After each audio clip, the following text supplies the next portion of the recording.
ഇന്ത്യയിലെ ഗ്രാമീണ കായിക വിനോദമായ കബഡി മത്സരത്തിന്റെ ആവേശത്തിലായിരുന്നു അബുദാബി മലയാളി സമാജത്തിൽ നടന്ന ആവേശകരമായ മത്സരത്തിൽ യുഎഇയുടെ വിവിധ എമിറേറ്റുകളിൽ നിന്നായി 16 ടീമുകൾ പങ്കെടുത്തു.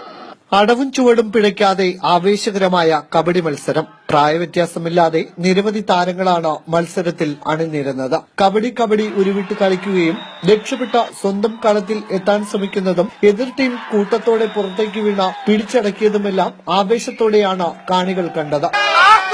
കണ്ണൂർ കബഡി എന്ന് പറഞ്ഞാൽ പിന്നെ ഒന്നുമില്ല.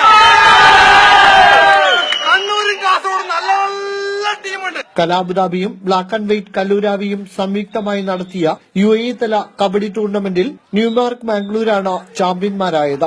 5ാമത്തെ വർഷമാണ് നമ്മൾ ഈ കബഡി ടൂർണമെന്റ് ഇവിടെ നടത്തുന്നത്. അതിൽ നിരവധി ടീമുകൾ പങ്കെടുക്കുന്നുണ്ട്. യുഎഇയിലെ വിവിധ ഭാഗത്തു നിന്നും സംസ്ഥാന താരങ്ങളും ദേശീയ താരങ്ങളും അതുപോലെ പ്രോ കബഡിയൊക്കെ കളിച്ച മിന്നും താരങ്ങളൊക്കെ വന്നിട്ടാണ് ഈ അബുദാബിയിൽ വളരെ നല്ല നിലയിൽ ഈ കളി നമ്മൾ പ്രദർശിപ്പിക്കുന്നത്. കലാശ പോരാട്ടത്തിൽ MES പൊന്നാനിയെ പരാജയപ്പെടുത്തിയാണ് ന്യൂമാർക്ക് മാംഗ്ലൂർ കിരീടം സ്വന്തമാക്കിയത്. Mathrubhumi news, Abu Dhabi.